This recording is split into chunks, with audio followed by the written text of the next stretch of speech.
Hi everyone. Today, well, this morning, it's 4:55 in the morning and I'm still awake. Well, that's because I'm sick. But today, I'm doing this video for several reasons. Main reason is I need to practice reading this. But this is the second part of Who is Michael Davis? And this is a college essay I wrote. It's a rough draft, so there's probably some grammar issues and all that. So gotta go through it, but I kind of want to read it and get out there of who I really am and what I've done in my life and what my interests are. Kinda, there's not a lot of interests in just really who I am, and it really don't get to really in depth to like the last few essays of who I am. But I'm gonna read the whole essay, and this is really something that you guys will actually get more in depth to know me. I've been trying to make essays where you guys get to know, well, not essays, but videos to where you try to make you get to know me. And tonight, a couple days ago, I had to do a final essay for figure out a topic for the final essay, and people give me ideas which I couldn't do because I can't expand the essay to 2 pages, or I couldn't expand the essay to go past the pages I really want to go. And I think this essay really is the right length. It really explains of who I am, what I want to do in the future. So I'll probably add more stuff in, but I hope you like the essay. I worked hard. It took me about an hour to write. It's only about 4 pages. So it took me about an hour to type up, and I hope I did good on it. So I hope I can read it. Alright. Here it is. Every time when I see someone stare at me, even for a second, I think to myself, what do people see me as? When I do that, I always think the worst because I get paranoid that people isn't going to see me for who I really am because the way I look and talk. The reason I get paranoid is because I've been bullied through my whole school career, meaning elementary, middle, and high school. I've had people tell me that things that they thought about me which were totally untrue just by looking at me. I want people to know who I really am and that's what I am going to talk about. First off, I was born in Albany, New York at St. Peter's Hospital. When I was born, the umbilical cord was wrapped around my neck 3.5 times, causing oxygen to not be able to get to my brain. They had to revive me 2 or 3 times before I stayed alive. When I was little, I wasn't always the healthiest.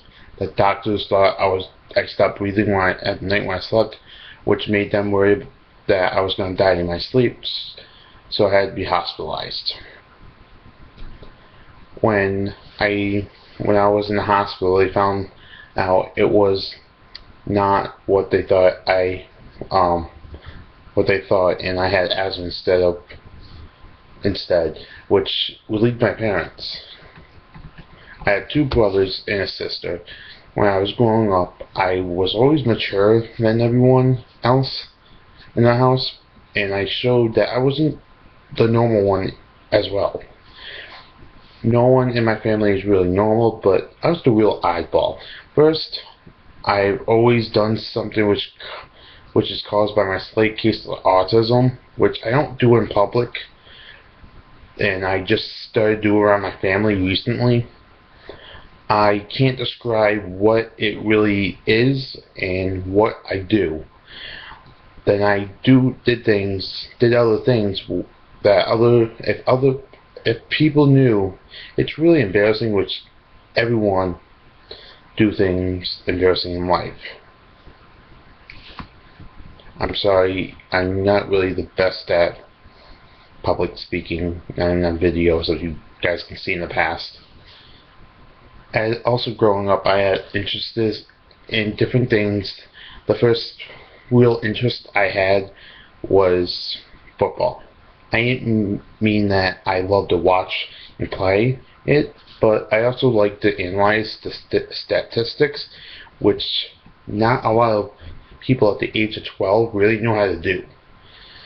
The thing is, I was never really taught how to analyze stats. I just learned on my own time. When I wasn't analyzing stats, I was playing football with my friends that lived across the street from me at the time. We used to play for hours on top of hours. I was mainly a quarterback because I had a deep arm and I was accurate. I didn't just play on the streets. I also played on youth football teams in 2006-2007. When I played defensive tackle and offensive guard. I played in every game almost all the time. No, all the time my team was on defense in 2006 and 2007. And I was on defense, playing every play. I started to play the guard spot, and in 2007, and I played half the offense plays, so I was getting my workout.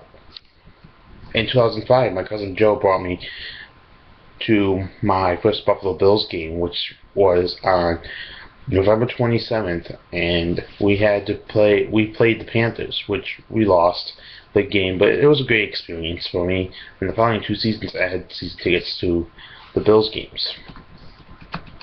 I remember a lot of games clear as day. But this one day, I remember it was supposed to be the best. I remember it the best. Sorry, I was trying to, as I'm reading this, I'm trying to revise it. It was October 22nd, 2006. It was 2 days away from my 11th birthday. And my neighbor that lived across the street from me was cousin with the NFL Hall of Famer and former quarterback of the Buffalo Bills, Jim Kelly. She set a meeting time for me and him to meet. That day was supposed to be a great day. And I was going to see my favorite team play. Then I was going to go meet one of my heroes. Well, it wasn't a great day. It was one of the worst days of my life.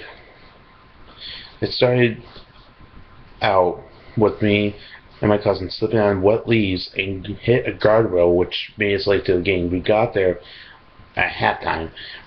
We were facing the New England Patriots, and we lost 6-28. Then after the game, Jim Kelly was a huge dick to me. I still wonder to this day why he was a dick to me. When I grew up, I was bullied. I was bullied because I was always a heavyset kid, and I don't have the nicest teeth, the nicest clothes, and I didn't talk right always. I still don't talk right to this day, and I guess I walk weird.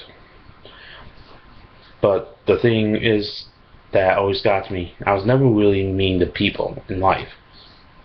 I can be mean and an asshole just like everyone else can be.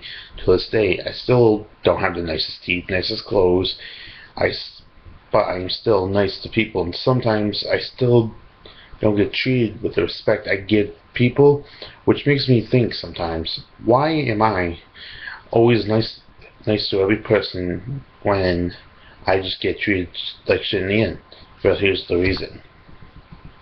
People treat you the way they do because they don't always get the respect they feel like they deserve. Either it's at home or at school. Which is true, just saying. When people see me, they tell me that they see a retard, which I don't like the word because I feel that's mentally unstable. When I say that, I mean that's autism or something like that. The thing is, when people tell me this before they get to talk to me, I try to laugh it off, but it don't always work, but I try. But when people actually do get talking, they find out I'm a real smart person, actually.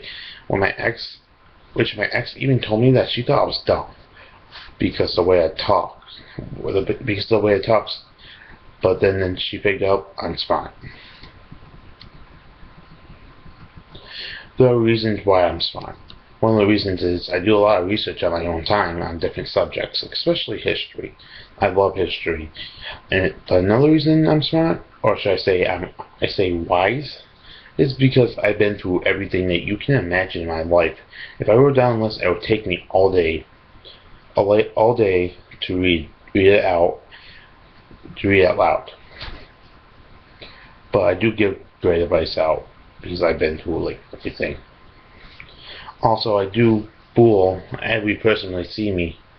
It's funny because I even fool the people that say they can read how people feel by just looking into their eyes. I fool everyone by making them think I'm happy all the time, or nothing's wrong.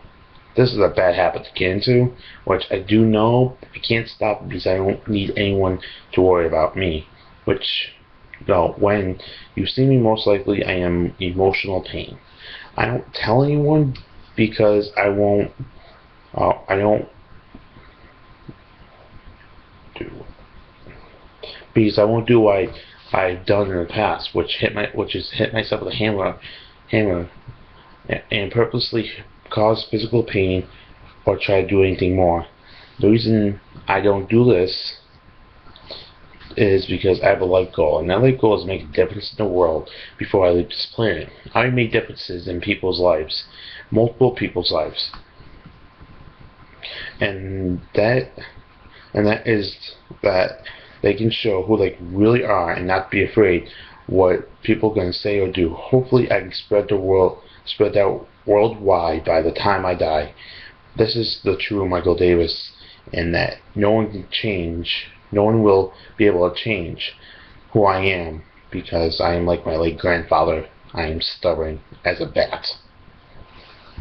Alright, I know that reading wasn't all that great, but it gets the point. I hope you liked this video, and tell me what you think. I'm gonna make another video maybe tonight, but I don't know. So, and remember, this is at 5 o'clock in the morning I'm doing this, so I'm not really totally awake. So, I'm sorry if you couldn't understand me or anything. But, like I said, by the time I die, I want to make a difference that everyone can be weird.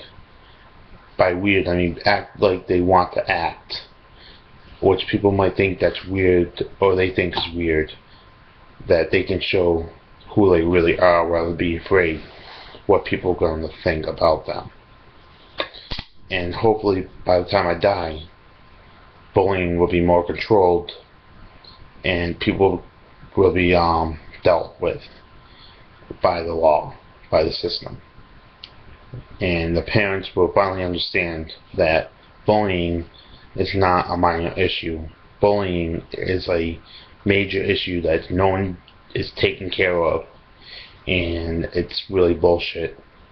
I hope that by the end of 2020 at least, it'll be semi-controlled. But I don't know what it's going to be. And the worst part is, I feel like there's going to be people in my family in future generations that's going to be bullies, and I hate it. But I know one thing. My kid's a bully. They're going to be dealt with correctly. And that is by writing an apology letter to the kid. And he will be grounded. But I don't got a kid right now. Only thing I have is godson, which I love him dearly. So I hope you like this video. Comment below what you think, and remember this: don't be afraid to show who you are and embrace your weirdness and embrace who you are. Alright, till next time, ta-ta.